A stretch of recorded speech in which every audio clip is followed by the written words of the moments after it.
Studiyamızın qonağı Aqrar Sığorta Fondunun nümayəndəsi Əli Əhmədovdur. Əli müəllim, xoş gördük sizi studiyamızda. Xoş gördük sizi və CBC FM-in dinləyicilərini salamlayıram. Xoş gəldiniz. Və bugün biz elə Aqrar Sığortadan danışacağıq. İlk öncə istərdim bizə Aqrar Sığorta Fondu haqqında danışasınız. Necə bir strukturdur, nə işlə məşğul olur, fəaliyyəti nədən ibarətdir? Təşəkkür edirəm diqqətinizə görə fondumuza və Aqrar Sığorta sisteminə. Deməli, Aqrar Sığorta Fondu ölkə rəhbərliyi Prezident İlham Əliyevin 19 avqust 2019-cu il tarixli fərmanı ilə yaradılıbdır. Həmin fərmanla Aqrar Sığorta haqqında qanun təsdiqlənmişdi və o qanunun təsdiqlənməsinin bir istiqaməti olaraq Aqrar Sığorta Fondu yaradıldı və 2020-ci ildən artıq fəaliyyətə başladı. Fondun fəaliyyəti çox şaxəlidir. Qısaca desək, fermerlərinin məhsulunu və gəlirlərini qoruyan bir dövlət mexanizmidir. Fondumuz 2020-ci ildə fəaliyyətə başlayıbdır. Əsas istiqaməti əkinçilik, heyvandarlıq və balıqçılıq təsərrüfatlarını sığortalamaqdır. Yəni əkin sahələri dedikdə burada taxıl əkinlərindən tutmuş, meyvə bağlarına qədər, qarpız sahələrinə qədər, yemiş sahələrinə qədər, bostançılıq, bütün sahələr var. Yəni burada necə deyirlər, bütün 41 növ bitki sığortalayır Aqrar Sığorta Fondu ümumilikdə. Ölkənin bütün ərazisini əhatə eləyirik. Yəni bütün ərazisində əkilən məhsulları biz sığortalayırıq. Heyvanlara gəldikdə isə biz deməli İribaş, iri buynuzlu, ətlik və südlük heyvanlar sığortalanır. Yəni həm inəklər, südlü inək, həm də ətlik inək danalar belə deyək də heyvanlar. Eləcə də xırdabuynuzlu heyvanlar, qoyun və keçi təsərrüfatlarda sığortalanır. Bundan başqa akvakultura məhsulları da sığortalanır. Balıqçılıq təsərrüfatı burada yetişdirilən balıqlar, artıq satışa hazır olan balıqlar belə sığortalanır. Yəni fondumuzun fəaliyyəti aqrar sektorun bütün istiqamətini əhatə edir. Əhatə edir. Amma mən quşçuluq orada eşitmədim. Yəqin ki, o da nəzərdə tutulur. Bəli, çox doğru deyir Soxan müəllim. Deməli, quşçuluq təsərrüfatları və arıçılıq təsərrüfatlarının, arı ailələrinin sığortalanmasına da hazırlıq gedir. Artıq bununla bağlı layihə hazırlanıb Aqrar Sığorta Fondu tərəfindən. Bununla bağlı Türkiyə təcrübəsi, beynəlxalq təcrübə öyrənilibdir. Bir neçə dəfə Türkiyədə səfərdə olublar Aqrar Sığorta Fondu nümayəndələri və indi bununla bağlı layihə hazırlanıb dövlət qurumlarının razılaşdırılmasına verilib. Bu proses bitəndən sonra quşçuluq və arıçılıq təsərrüfatlarında sığortalanması Azərbaycanda ilk dəfə olaraq başlanacaqdır. İnşallah. Belə bir sualım var. Ümumiyyətcə, fermerlər niyə aqrar sığortaya müraciət etməlidir? Bu, onlara hansı imtiyazlar verir? Deməli, biz əgər biraz geniş baxsaq, Dünya Bankının araşdırması var. Dünyadakı iqlim dəyişikliklərini biz özümüz də izləyirik. Yəni araşdırma olmadan da özümüz də öz həyatımızda hiss edirik. Məsələn, bu araşdırmalara görə son 30 ildə dünyada təbii fəlakətlərin sayı 3 dəfə artıbdır. Yəni 90-cı illərdə ildə 250 belə katastrofik hadisələr baş verdisə, artıq 2020-ci illərdə bunların sayı 850-yə çatıb. Yəni 3 dəfədən də artıq çoxalıbdır. Bütün bunlar digər hadisələrlə yanaşı kənd təsərrüfatında da öz təsirini göstərir. Kənd təsərrüfatını biz üstü açıq zavod deyə bilərik. Yəni bunun heç bir damı yoxdur, amma burada məsəl üçün hər hadisə baş verir. Təsəvvür edin, bizim taxıl sahəmiz varsa və bizə desələr ki, düz bir aydan sonra burada dolu yağacaq və biz bir aydan sonra olsa belə, bir ay vaxtımız olmuş olsa belə, yenə də biz heç nə ilə bunun qarşısını ala bilmərik. Çünki mümkün deyil bu. Burada yeganə çıxış yolu yalnız necə deyərlər, sığortadır ki, fermerlərin öz hadisədən yox, hadisənin nəticələrindən qoruyur. Fermerə doluya, deməli, sahəyə dolu yağmasının fermerə zərəri nədir? Onun məhsulu batır, gəlirləri batır. Fondun sığortası isə bu gəlirləri kompensasiya eləməyə imkan verir. Azərbaycanın özündə də son 20 ildə dolu hadisələrinin sayı kəskin artıb. Yağış hadisələri, küləkli, güclü küləklər olan günlərin də sayı kəskin artıb. Bütün bunlar əkin sahələrinə əlavə risk yaradırlar. Bura isə hər il ödəniş qoyulur. Bundan başqa belə iqtisadi tərəfdən baxanda məlum olduğu kimi, yəqin siz də müşahidə edirsiniz, son 10-15 ildir dövlət kənd təsərrüfatına böyük vəsaitlər yatırır. Mən dinləyicilərimiz üçün, bu Qarabağ FM deyək də, CBC Qarabağ FM dinləyiciləri üçün deyim ki, məsələn, həm əkin sahələrinin özünə əkin subsidiyaları verilir. Həm texnikanı dövlət fermerlərə 40% endirimlə verir. 100 manatlıq texnikanı 60 manata alırlar, misal üçün desək. Məsələn, heyvanlarını, südlük heyvanları 60% endirimlə verir. 5000 manatlıq inəyi fermerə 2000 manatdan verir. 3000 manatını dövlət özü ödəyir. Bunun da məqsədi odur ki, kənd təsərrüfatı inkişaf eləsin. Təsəvvür edin, 5000 manatlıq inək 3000 manatını dövlət verib, 2000 manatını fermer verib, bunu alıblar və birdən-birə bir xəstəlik olur və inək məhv olur. Həm dövlətin pulu batır, həm də fermerin pulu batır. Aqrar sığorta fondu da belə hallar üçün lazımdır ki, o mexanizm olduqda fermerə dəyən zərər də, dövlətə dəyən zərər də kompensasiya olunur. Müəllim, bilirik ki, sığorta müəyyən pul qarşılığında əlbəttə ki olur. Qiymətləri bilmək istəyirik və nədən qoruyur aqrar sığorta bu barədə? Çox sağ olun, əsas məsələni deyirsiniz. Deməli, oxumam, ilk növbədə aqrar sığorta nədən qoruyur? Təbii ki, bütün fermerləri o maraqlandırır. Ölkəmizin müxtəlif yerlərində müxtəlif hadisələr baş verir. Məsələn, son günlər Ucarda, Cəlilabadda, Şəki-Zaqatala bölgəsində vəhşi heyvanların təsərrüfatlara hücumu var. Qoyunları, inəkləri parçalayırlar. Məsələn, belə hallar olur. 2 il əvvəl İsmaildə sel gəlib qoyun sürüsünü aparmışdı və yaxud da bağları su basmışdı, belə. Bunlar olur. Ümumiyyətlə, aqrar sığorta fondu ilk növbədə təbii fəlakətlərdən qoruyur, həm heyvanlıq təsərrüfatını, həm bitkiçiliyi. Bundan başqa, bitkiçilikdə dolu, fırtına, qasırğa, sel su basma, leysan, şaxta vurma, don vurma, üçüncü şəxslərin hərəkətləri, bu çox maraqlı bir, necə deyərlər, məsələdir. O nədir? Açıqlama verir. Üçüncü şəxslərin hərəkəti odur ki, belə sadə deyəcək, çoxdur əslində. Məsələn, mənim taxıl sahəm var, başqa birisinin heyvanı gəlir mənim taxıl sahəmi məhv eləyir. Burada üçüncü şəxs həmin o heyvanın sahibidir. Biz ondan nə edirik? Biz o sahəsinə ziyan dəymiş fermerə ödəniş edirik, əgər o sahə sığortalıdırsa və sonra həmin o etdiyimiz ödənişi o heyvanın sahibindən geri tələb edirik ki, o ziyan vurubdur. Bundan başqa, üçüncü şəxsin hərəkəti olaraq maşınla heyvanı vurmaq. Maşınla heyvan vurularsa, heyvanın sahibinə ödəniş edilir, sonra o ödənişi maşının sahibindən alınır. Yəni, bax belə, üçüncü şəxs çox şaxəlidir. Məsələn, kiminsə günahı üzündən, kiminsə ərazisini su basıb. Biz ödəniş edirik, sonra o günahı olan şəxsin özündən tələbləri çox maraqlıdır. Oğurluq olubsa əgər, heyvanları oğurlayıblarsa, biz heç oğrunu axtarmırıq. Bizə sadəcə polisin arayışı lazımdır ki, doğrudan da buradan oğurluq olub. Biz dərhal oğurluq olan fermerə ödəniş edirik. Sonra gözləyirik ki, bu oğrunu, necə deyirlər, nə vaxt tapacaqlar. Tapanda ona cəza verəndə biz də əlavə öz pulumuzu istəyəcəyik. Çünki axı ödəniş etmişik. Bax, belə, necə deyirlər, hallar olur.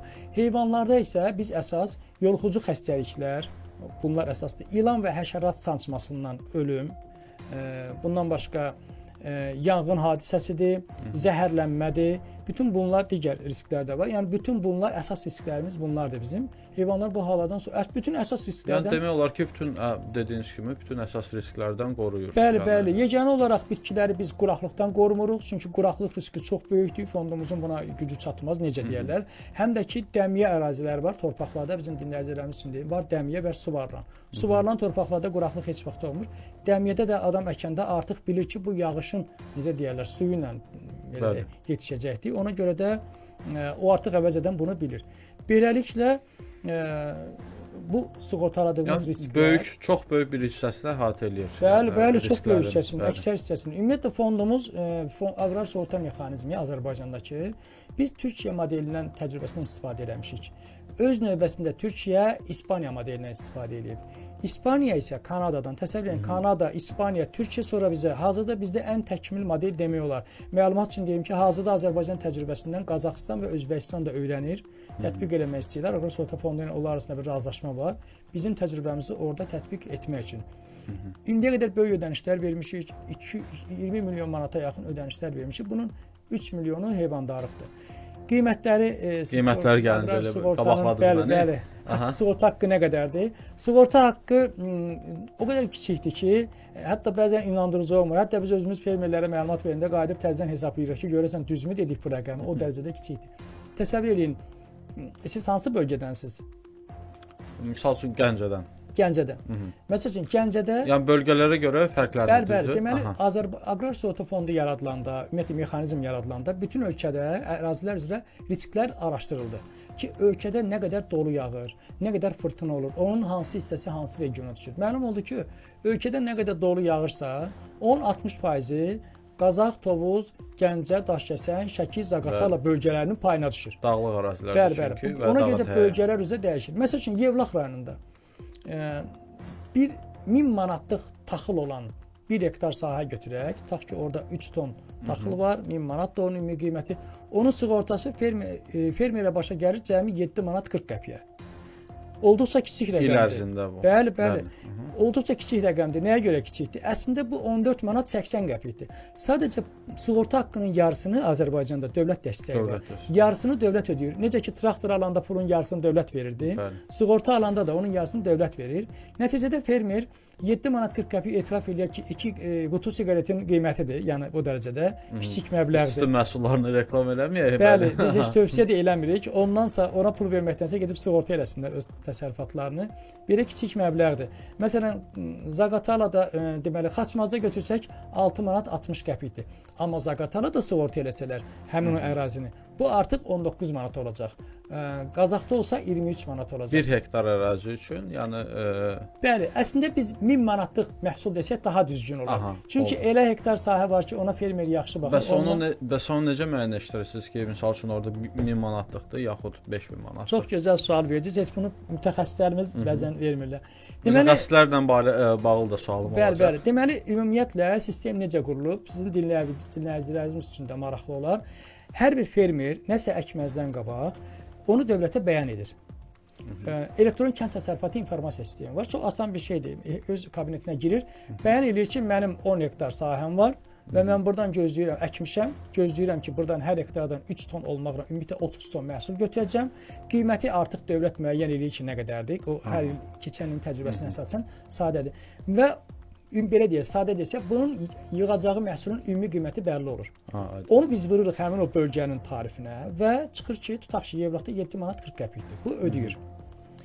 Hadisə baş verir. Bu bəyan eləyibdir. Yəni mən əkmişəm, 3 ton alacam deyə bəyan edir. Yəni 3 ton hələ yoxdur. Çünki 3 tondan əvvəl bəyan eləyir ki, sığortalaya bilsin. Sonra hadisə baş verir həmin sahədə. Tutaq ki, 1 hektar sahəsi var. Burada hadisə baş verib. Fermer bundan 3 ton məhsul gözləyirdi. Bizim ekspert gedir sahəyə. Yeri gəlmişkən fermer ən gecə 10 gün ərzində məlumat verməlidir ki, mənim sahəmdə hadisə baş veribdir. Və dərhal ekspert gedir sahəyə. Ekspert də müstəqildir. Fonddan asılı deyil, fonddan maaş almır, ancaq xidməti müqavilə bağlanır ona məcburi olaraq. Çünki Mərkəzi Bankın saytında adı var, siyahısında var. Yəni biz onu nə müdaxilə edə bilmərik, nə onun rəyinə təsir edə bilmərik. Özü gedib yazır və qərarını da biz onun əsasında ya ödəniş edirik, ya imtina edirik. Yəni belə. Əksər hallarda ödəniş edirik. Tutaq ki, ekspert gedir, baxır sahəyə. Sahənin bir hissəsini dolu vurub, eləmi? Ekspert dolu vurmuş sahədən əvvəl dolu vurmamış sahəyə baxır. Ki, doğrudanmı burada 3 ton olacaqdı? Əgər olacaqdısa, problem yoxdur. O digər hissəni də götürür ki, burada da 3 ton olacaqdı, çünki bir sahədir və necə deyirlər, zərəri hesablayır, ödəniş formalaşır və ödəyir. Bizdə aqrar sığorta fonda 10% azad olma var. Əslində azad olma bütün sığortalarda var. Məsələn, Bakıda bir evi sığortalamaq bilirsiniz də 50 manatdır. 25 min manat ona təminat verilir. Amma bu hadisənin ilk 250 manatını ev sahibi ödəyir. Qalan hissəni sığorta şirkəti ödəyir. Yəqin ki, məlumatınız var. Belədir. Azad olma bütün dünyada var. Bizdə də bu 10%-dir. Nə deməkdir bu? Qayda həminki o 1 hektara 1000 manatlıq məhsula. Əgər bu tamam məhv olubsa, biz fermerə 1000 manat yox, 900 manat ödəyirik. 100 manatı azad olmaya görə çıxır. Tutaq ki, biz bitkiçiliyin aydındır, deyilmi bu qədər? Bəli. Mən heyvandan da misal gətirmək istəyirdim ona görə. Məsələn, heyvandarlıqda da çox kiçik məbləğlərdir. Təsəvvür edin, 1000 manatlıq inəyin sığortası cəmi 24 manat eləyir.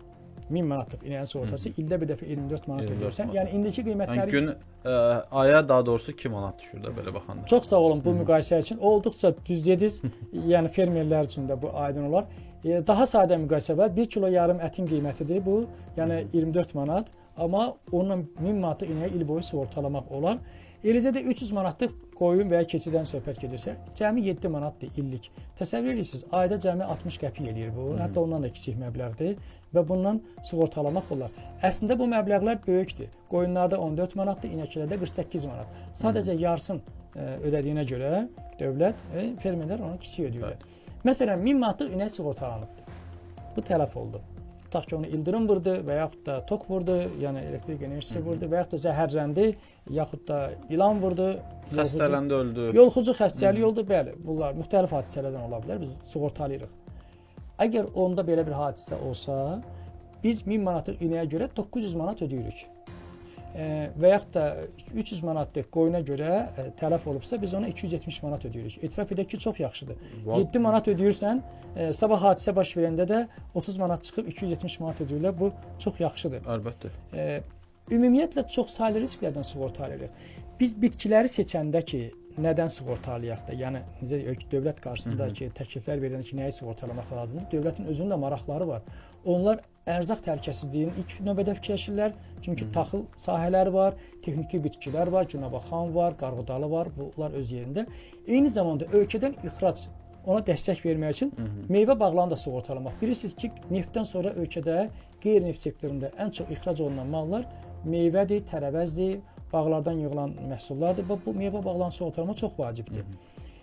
Bağlar üçün çoxsaylı sığortalar var. Məsələn, doludan sığorta var. Dolu vurursa, məhv olursa ondan sığorta. Eləcə də doludan keyfiyyət itkisi deyilən bir sığorta var. Yəni sığortaya müraciət edərkən mütləq qeyd eləməlidir ki, doludandır, o yağışdandır ya digər, yoxsa bu multi bir şeydir. Deməli belə bir məsələ var. Ümumiyyətlə bir sığorta zərfi var, bir paket var. Onun içərisində 28 dənə risk var. Fermer onu alır.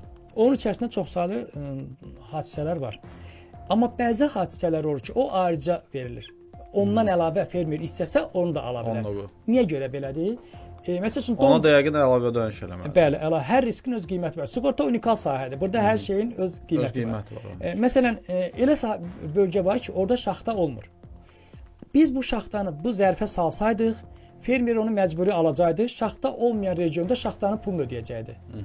Biz amma onu salmamışıq. Kim istəyirsə şaxtadan da sığortalasın, əlavə ödəniş edib ala bilər. O çox yaxşıdır. Məsələn, kimsə istəyir ki, bizdə doludan 2 cürə sığorta var. İndi biz alma bağına keçək. Aydın olması üçün necə deyirlər, taxıl sahəsindən alma bağına. Alma bağımız var. 10 ton məhsul gözləyirik. Biz bunu sığortalayanda doludan 2 cürə sığortalayırıq. Birinci ümumi zərfin içindədir. Dolu. Bu o deməkdir ki, dolu vurur və biz 10 ton alma yerinə 5 ton alma alırıq. Bağda qalır. Nəticədə fond o çatışmayan 5 tonu almanın pulunu ödəyir. Burada da 5 ton yox, 4 ton ödəyir. Çünki 10 tonluqdan 1 ton çıxırlar azad olmaya. Aydın da bura kimi. Təsəvvür edin, 3 ton çatışmasa, ziyan dəysə, fond 2 ton ödəyir. Çünki o 1 ton həmişə çıxır. Tutaq ki, dolu yağıb, amma dolu dənələri çox kiçik olub. Almanı məhv eləməyibdir. Yəni fermer 10 ton gözləyirdisə 10 ton da alıb. Amma almanın üstü ləkəlidir. Alma bunu sata bilməyəcək fermer. Məsələn, fermer bunu satmalı idi 1 manat 50 qəpiyə, 2 manat. Keyfiyyəti düşür də həmin almanın. Çox düzgün deyirsiniz. Dolu yağması nəticəsində keyfiyyət itkisidir. Bu o deməkdir, sizin dediyiniz kimidir. Riskin adı belədir. Və ona görə də biz deyirik ki, əgər sənin belə riskin istəyirsənsə, biz ondan da sığorta eləyə bilərik. Dolu riski nəticəsində keyfiyyət itkisi. Bu əsasən meyvəyə çox vacibdir. Niyə? Çünki biz meyvə alanda onun görünüşü bizim üçün çox önəmlidir. Üstündə ləkələr olan, çapıqlar olan meyvələri adətən almırıq. Və fermer yenə də ziyandadır. Baxmayaraq ki, o gözlədiyi 10 tonu alıb. İkinci variant da budur. Yəni doludan bu cürə də sığortalamaq olar. Yeri gəlmişkən sizə məlumat üçün deyim ki, biz bu yaxınlarda Tərtər rayonunda 321 min, orada Kəbirli kəndi var. 321 min manatlıq şaftalı bağı üçün ödəniş etdik. O da məhz doğrudan keyfiyyət etkisi idi. Yəni fermer öz bağından, ora super intensiv bağı idi, yəni çoxlu məhsul olur orada. Onlar 40 ton bəyan eləmişdilər. 40 ton, 41 ton almışdılar. Yəni onlar bu əlavə sığortanı almasaydılar, onlara heç bir ödəniş düşmürdü. Çünki artıqlaması ilə meyvəni aldılar. Sadəcə dolu oradakı məhsulların bir hissəsinin üstünü korlamışdı. O qədər çox korlamışdı ki, onlara belə bir böyük ödəniş düşdü. Bilirsiniz ki, bizim radiomuz Qarabağ və Şərqi Zəngəzur bölgəsində yayımlanır. Ona görə bizə maraqlıdır ki, Qarabağ və Şərqi Zəngəzurda sizin sığortaya maraq nə yerdədir və siz hansı işlər görürsünüz orada? Çox sağ olun. Bunu əslində əvvəlcədən qeyd eləməli idim mən. Siz bunu vaxtında xatırlatdınız. Deməli, biz Aqrar Sığorta Fondu olaraq ümumiyyətlə fəaliyyətimizə Qarabağda başlamışıq. 2020-ci ildə fond fəaliyyətə başladı. Yəni strukturu quruldu, artıq fəaliyyətə hazır oldu və bundan sonra məhsul şərtləri hazırlandı, hansı riskləri əhatə etdiyi hazırlandı və ilk müqavilə bağlamağın vaxtı çatdı. İlk müqavilə Aqrar Sığorta Fondu tərəfindən 2020-ci ilin noyabrın 4-də Tərtər rayonunda Bəyimsarov kəndində imzalandı. Onda hərbi əməliyyatlar hələ davam eləyirdi. Həmin kənd və onun yanındakı kəndlər atəşə tutulurdu. Yeri gəlmişkən onda biz Türkiyə təcrübəsi ilə yaradılmışıq deyə Türkiyənin tarsim sisteminin rəhbərliyi də gəlmişdi ilk müqavilənin imzalanması üçün belə iştirak eləmək üçün. Onlar çox sevinirdilər ki, bizdə də o tətbiq olunur və Biz onlara bildirdik ki, ora çox təhlükəli ərazidir, əməliyyatlar gedir. Bəlkə biz başqa bir ərazidə, yəni sığortalamaq istəyən çox idi. Dedilər ki, xeyr, biz məhz orada olmaq istəyirik, baxmayaraq ki, əməliyyat gedir. Doğrudan da biz orada tədbirdə olanda da top atəşlərinin səsi gəlirdi. İlk müqavilə orada imzalandı və ondan sonra da artıq bütün ölkə ərazisində fəaliyyətə başlayıb. Hazırda Aqrar Sığorta Fondu həm işğaldan azad olmuş Qarabağ, Şərqi Zəngəzur bölgələrində fəaliyyət göstərir, ödənişlər verir. Müxtəlif təsərrüfatlar üzrə orada, necə deyim, Kəlbəcərdə də, Laçında da, Zəngilanda da ödənişlərimiz var, sığorta olunan müştərilər var. Yəni bu proses davam eləyir. Dinləyicilərimiz üçün, məlumat üçün deyim ki, bu yaxınlarda biz öz belə deyək, fəaliyyətimizdə rekord məbləğ ödəniş etmişik. Rekord məbləğ 712 min manat bir təsərrüfata sığorta ödəniş edildi. Yəni Səhvləmsə Şimal regionu idi. Bəli, Xaçmazda bu Şaftalı bağıdır yenə də, çünki orada böyük şaxta olmuşdu. Yeri gəlmişəm, böyük təsərrüfatlarda belə hadisələr olanda fondumuzun ekspertlərindən başqa fondun öz nümayəndələri də gedir, rəhbərlik də gedir ki, belə halları tam nəzarətdə olsun. Çünki böyük hadisədir, bizim üçün də təcrübədir bu. Və bu hadisə səhv eləmirəmsə ən böyük ödədiyiniz bir sığorta məbləğidir, düzdür? Bəli, bəli, 712 min manat olmuşdu. Orada deməli gecə 3 dərəcə şaxta olmuşdu. Şaxta nəticəsində bütün o toxumlar, tumurcuqlar qaralmışdı, məhsulların yetişməsinə problem yaranmışdı. Zərər böyüdü. 712 min manatı fond tərəfindən qarşılandı. Elə həmin gün Xaçmazın başqa bir kəndi var, Vecnəli kəndində. Bu birisi Nabranda idi, oradakı bağdaydı. Vecnəli kəndində isə badam bağına 200 min manat ödəniş edildi. O badam bağında da su basma hadisəsi baş vermişdi. Biz o bağda olmuşduq. Su basma olanda təsəvvür edin, uzun boğa çəkməklə biz orada gəzə bilmirdik. 40 santimetrə yaxın orada su vardı. Bütün təsəvvür edin, bağın yanından keçən kanal daşmışdı və onun suyu bütün bağı basmışdı. İlk baxışdan bağın su ilə olması yaxşıdır. Fikirləşir ki, su yaxşıdır, amma yox. Həddindən artıq olanda, su çox olanda bağın kökü boğulur. Bizim bir dənə də əlavə sığortamız, o da leysandan sığorta, leysan yağışından sığorta. Belə ilk baxışdan yağış yaxşıdır. Bağa yağış yağır, biz deyirik bərəkətdir, xeyirdir, amma 3 meyvə üçün bu belə deyil. Biri gilasdır, biri üzümdür, bir də ki pambıqdır. Pambıqda yağış yağır, qozaları çürüdür, pambıq çürüyür. Üzümdə və gilasda isə ağaclar suyu dərhal çəkməyə başlayır və onun öz qabığı partlayır və yararsız hala düşür. Yeri gəlmişəm, biz bundan da ödəniş vermişik. Yəni Aqrar Sığorta Fondu belə fəaliyyət. Bu il bildiyim qədər, yəni rekord dərəcə ödənişlər edərmisiniz? Bəli, bəli. Olaraq, yəni müqayisədə nə qədər fərq eləyir? Mən deyim, 2021-ci ildə, yəni biz ilk dəfə ödənişə başladığımız vaxtda biz cəmi 200 min ödəniş eləmişdik. 2022-ci ildə 2,4 milyon. 2023-cü ildə 4,4 milyon. 2024-də artıq 6,4 milyon ödəniş eləmişik. Bu il isə indiyə qədər 5,5 milyon ödəmişik. İlin axırına qədər bu məbləğin 8 milyon manata çatması gözlənilir. Olduqca böyük, necə deyərlər, məbləğlərdir. Yeri gəlmişkən fondumuz, dediyim kimi, öz məhsullarını genişləndirməkdə davam eləyir. Bayaq dediyimiz kimi, quşçuluq və arıçılıq təsərrüfatlarının sığortası ilə bağlı təkliflər hazırlanıb bu öz yerində. Eyni zamanda əhatə etdiyimiz bitkilərin də siyahısını artırmaq planlaşdırırıq. Bu məhsulların sırasında feyxua bitkisinin də əlavə edilməsi gözlənilir və bir neçə əlavə bitkinin əlavə edilməsi gözlənilir ki, o da ölkəmizdə aktiv əkilən bitkidir. Eləcə də ixracı da var. Bu fermerlər rahatca əkib becərsinlər ki, bir hadisə olanda bankrot olmasınlar. Çünki fermerlər iş yeri yaradırlar, həm özləri işləyir, həm mövsümi və daimi iş yerləri yaradılıb da dövlətə bir tərəfdən dəstək. Necə müraciət eləsinlər sizə?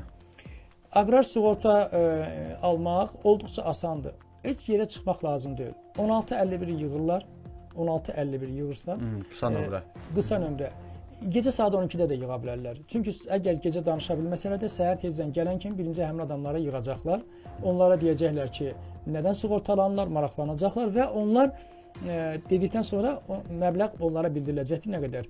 Həmin məbləği ödəyən kimi sığorta müqaviləsi qüvvəyə minir. Ödəmək üçün də evdən çıxmaq lazım deyil. Asan peydən rahatca elə evdən oturaraq ödəmək olar, dövlətin yəni strukturudur. Bir məsələni bizim dinləyicilərimizin nəzərinə çatdırmaq istəyirəm icazənizlə. Buyurun. Sığortanın öz qaydaları var. Bu gün ayın 20-sidir. Əgər biz bu gün sığorta pulunu ödəsək, bizim müqaviləmiz qüvvəyə minəcəkdir. Amma bu o demək deyil ki, bizim təminatlar qüvvəyə minib. adətən sığorta müqaviləsi ödənişdən, sığorta müqaviləsi başlayandan sonra bir həftə sonra təminatlar qüvvəyə minir. Bu müxtəlif neqativ hallardan qorunmaq üçündür. Məsələn, hadisə baş vermiş bağı sığortalayırlar ki, ödəniş alsınlar. Belə hallar olmaması üçün bir həftəlik gözləmə müddəti var. Nəticədə bu gün ayın 20-sidir. Biz bu gün pulu ödəyirik sığorta haqqını və müqaviləmiz qüvvəyə minir, amma biz ayın 27-sindən sonraki hadisələri qarşılayırıq. Aqrar Sığorta Fondu bütün dünyada olan təcrübəyə uyğun olaraq bu formada çalışır. Bizim bölgədə filiallarımız da var, istəsələr müraciət edə bilərlər. Həm məsləhət... Hansı bölgələrdədir? Bizim 7 bölgədə filialımız var. Bura axırıncı açdığımız filial Naxçıvan daxil olmaqla Şəmkir, Quba, Şəki, Goranboy, Göygöl, cənubdan isə Cəlilabad rayonlarıdır. Bunların hamısında bizim filiallarımız var. İstənilən fermer ora yaxınlaşa bilər, sadəcə maraqlanmaq üçün. Bütün məlumatları Aqrar Sığorta Fondu təqdim edəcəkdir onlara. Bir də bildiyim qədər siz aqrar sığorta ekspertləri nə təlimlər keçirirsiniz? Bu təlimlər haqqında istərdim ki... Olduqca vacib məsələyə toxundunuz. Deməli, mən dediyim kimi də bizim... Deməli, kimsə öz təsərrüfatını sığorta eləmək istəyirsə, birinci oraya ekspert gedir, baxış keçirir. Məsələn, kimsə heyvanlarını sığortalamaq istəyir, ora birinci ekspert baxır ki, görün bu heyvanlar sağlamdırmı? Bəlkə elə bunlar xəstədir, ölməyə hazırlaşırlar, ona görə sığorta. Yəni, belə hallar dünyada var, bu normaldır. Ekspertlər gedir, baxır. Buna deyirlər risk qiymətləndirməsi. Onlar təsərrüfata baxır, tövlənin vəziyyətinə baxır. Əkin sahəsində isə baxırlar ki, doğrudanmı bu əkin sahəsi var, doğrudanmı həmin koordinatdadır, yəni doğrudan o bunlar var. Və onları gəldikdə rəyinə əsasən sığortalanır. Eləcə də hadisə baş verəndə bunlar gedib zərəri hesablayırlar. Yəni, aqrar sığorta ekspertləri bu sistemdə önəmli bir yer tuturlar. Fondun görən gözləridir də, vuran əlləridir və faktiki olar. Çünki fondun öz əməkdaşları getmir. Çünki fond maraqlı tərəf kimi ola bilər. Müstəqildirlər bu. Bəli, müstəqildirlər. Nazirlər Kabinetinin qərarı var, 60 peşədən ibarət siyahı təsdiqləyibdir. Həmin peşəyə sahibi olan şəxslər Aqrar Sığorta Fonduna keçirilən təlimlərdə iştirak edə bilərlər. Təlimlərdən sonra Dövlət İmtahan Mərkəzi məsələsinin dünən ayın 19-da artıq bizim növbəti imtahan oldu Dövlət İmtahan Mərkəzində və Dövlət İmtahan Mərkəzində imtahan verəndən sonra keçid balını yığdılarsa, onlar artıq aqrar sığorta eksperti qəbul olunurlar. Və onlar Mərkəzi Bankın saytında siyahıya düşürlər. Aqrar Sığorta Fondu ilə avtomatik xidməti müqavilə bağlayırlar və hadisə baş verdikdə onlara yönəldirir ki, məsələn, İsmailinin Mücəftaran kəndində üzüm sahəsini dolu vurmuşdur. Xahiş edirik, gedin, baxın, qiymətləndirin. Onlar da gedib baxırlar. Ekspertin xidməti ödənişlidir, kifayət qədər yüksək ödəniş qazanmaq imkanı var. Təsəvvür edin, onların gündəlik qazanc limiti 500 manata qədərdir. Gündəlik, təsəvvür edirsiniz. Bunlara deməli, bu hələ xidmət haqqıdır. Ekspertlərə bir neçə adla ödəniş edilir. Biri onların xidmət haqqıdır. Onlar gedirlər, bağa baxırlar, riski qiymətləndirirlər və yaxud da zərəri qiymətləndirirlər. İkinci məsələ onların yol puludur. Hər 100 kilometrə 34 manatdan olmaqla ekspertlərə də yol pulu verilir. Bu da çox önəmlidir. Çünki ekspertlər yola müxtəlif istəyirlər onu, həmin yolu öz dostunun avtomobili ilə geçsinlər, öz şəxsi avtomobili ilə geçsin, avtobusla. Burada heç bir, necə deyərlər, nəsə sübut etmək tələb olunmur. Məsafə qoyulur və o pul ona verilir. Getmək pulu da, gəlmək pulu da. Üçüncüsü, əgər bu CBC FM-in fəaliyyət göstərdiyi Qarabağ bölgəsində, işğaldan azad olunmuş bölgəsindədir, xidmət haqqları 2 qat artıq olur. Bunlar da çox önəmlidir. Çox gözəl. Bəli ki, yəni fermer ekspertlər qoy həvəsli olsunlar ki, burada çalışmağa. Və nəhayət, əgər bu bayram günlərində baş verirsə, ekspert gedib bayram günlərində iştirak edirsə, qeyri-iş günü deyək. Qeyri-iş günü. Ya bayram günləri 6-cı və bazar günləri aid deyil. Bu bayram günlərinə aiddir. Sırf bayram. Bəli, bayram günləri olduqda isə 1,5-ə vurulur. Yəni 50% daha artıq ödəniş edilir. Əgər iş çoxdursa və ekspert gecə oteldə qalmalıdırsa məcburi, fond otelin də ödənişini eləyir ona ki, qoy o qalsın. Çünki sahəyə dəqiq bax, buna hamısı ona görədir ki, onlar özlərini komforta hiss edib, rahatca öz işlərini görsünlər və dəqiq araşdırma aparsınlar, dəqiq səbəb müəyyən etsinlər. Bizim ekspertlər vacib işlə məşğuldurlar. Öz işlərini çox yaxşı görürlər. Sizə bir misal deyim. Bərdər rayonunda bir bağ vardı, Alça bağı. Bu bağın sahibi müraciət etdi ki, mənim məhsulum bitməyibdir, mənə ödəniş düşür. Və gedib ekspertlərimiz o sahəyə baxdılar ki, ağacda məhsul da olubdur, çox yaxşı məhsul. Amma gecə ilə o məhsulu yığıblar. Üçüncü şəxslər riskləri, bəli. Sonra ona göstərdilər də bağın sahibinə ki, bax, yığmaq əlamətləri nədən ibarətdir və təbii ki, Aqrar Sığorta Fondu ona artıq məhsul yetişməməyinə görə yox, Üçüncü şəxsin hərəkətinə görə ödəniş verdi. O da çox razı qaldı. Yəni təcrübəli ekspert bu deməkdir. Onlar gedib sahəyə hadisəni düzgün müəyyən elədilər. Biz indi o siyahıya aid olan necə deyirlər, şəxslər varsa, sizin vasitənizlə müraciət edirik. Elə Qarabağda, Şərqi Zəngəzurda yaşayan ekspertlər, şəxslər varsa, aqronomlar, baytarlar, bitki mühafizəsi sahəsində fəaliyyət göstərən şəxslər varsa, bizə müraciət eləsinlər, ekspert olsunlar. Elə öz yaşadığı Qarabağda həm də ekspert işi ilə fəaliyyət göstərib kifayət qədər yüksək qazanc götürsünlər. Ümumiyyətlə hazırda neçə nəfər ekspert var? İndiyə hardasa 40-a yaxın bizim ekspertimiz var. Bunların siyasi mütəmadi olaraq artır və yenilənir. Bəzi ekspertlər var ki, ekspert olandan sonra öz işləri imkan vermir ki, onlar çalışsınlar. Amma bizdə əsas iş yeri qalmaqla yəni çalışa bilirlər. Bu əlavə iş yeri də ola bilər. Bəli, əsas iş yeri var, tutaq ki, hardasa işləyir. O bizim üçün problem deyil. Çünki biz onunla əmək müqaviləsi yox, xidməti müqavilə bağlayırıq. Və o icazə alıb gedə bilər, baxa bilər. Yəni əsas bizdə işləmək üçün, aqrar ekspert olmaq üçün əsas iş yerinə çıxmağa ehtiyac yoxdur. Onu demək istəyirəm. Yəni belə bir fəaliyyətdir. Və sonuncu sual deyim, yaxud belə deyim, fermer var, hansı ki tərəddüd eləyir ki, aqrar sığortanı eləyim və yaxud eləməyim. Onlara müraciətinizi istəyirəm. Mən təkcə həmin fermerlərə yox, digər bütün fermerlərə müraciət edirəm ki, onların əlinin altında həmişə kalkulyator olmalıdır. Kalkulyatorla hesablayın, siz nə qazanacaqsınız, nə itirəcəksiniz. Ondan sonra qərar verin. Təsəvvür edin, 5 hektar taxıl sahəm var. İndi bizi dinləyənlər yaxşı bilir, 1 hektar taxıl sahəsinin əkilməsi normal əkilsə, hətta çox xərc çəkmədən də ən azı 600-700 manat olur. Normal əkilsə isə bu 700-800 manatdır. Təsəvvür edin, 700-800 manat xərc çəkib biz 1 hektar taxıl əkirik. Onun sığortası cəmi 7 manatdır. Təsəvvür edin, onsuz da 700 manat bura xərclənib. 7 manat da əlavə üstünə qoyulub. Bütün bu zəhməti... Həmin o xərcin bir faizi deyil. Bəli, onsuz da onlar o xərci gedib bir dəfə nahar eləməklə xərcləyəcəklər. Elə deyil o vəsə. Çox olduqca kiçikdir deyə çoxlu misallar çəkmiyorlar bura. Bəli. Yəni o qədər kiçik məbləğdir ki, yəni onlar hisslərlə, emosiyalarla deyil, soyuq başla, hesablamalarla qərar verməlidirlər, rəqəmlərin dili ilə desək. Ona görə də kalkulyatordan baxsınlar ki, sığorta nə qədər sərfəlidir. Hadisə baş versə, oradan gələn və necə deyirlər, məbləğlər bütün zərərləri qarşılayır. Biz Ağsu rayonunda bir fermerə ödəniş vermişdik. Fermer zəng edib ayrıca bizə təşəkkür edirik. Təsəvvür edin ki, bu adam çayxanada əyləşib çay içdiyi yerdə öz həmkəndlilərinə buna SMS gəlib ki, sizə ödəniş verir. 2 hektar ərazisi vardı. 2300 manat ona ödəniş edildi və fermerdən soruşduq ki, siz ödəniş aldınız, nə üçün belə, necə deyirlər, çox sevinirdi. Nə oldu? O dedi ki, təsəvvür edirsiniz ki, bir 6 ay bundan əvvəl biz o çayxanada əyləşib çay içirdik. Mən bildirdim ki, sığorta edəcəm. Mənə dedilər ki, boş yerə vəsaitivi xərcləmə. Sığorta o qədər də yaxşı işləmir, ümumiyyətlə də, nə avtomobil filan. Ona görə də mənə istədilər ruhdan salsınlar. Dedim, yox, məncə yaxşıdır. Həm də xərci də çox deyil. 27 manat verəcəm. Doğrudan da kiçik məbləğ. Və həmin çayxanada əyləşdiyi yerdə ona SMS gəlmişdi.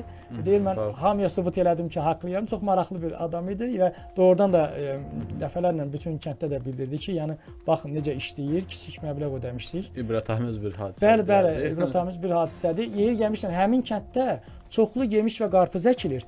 Dolu orada neçə nəfərin təsərrüfatına böyük zərər vurmuşdu.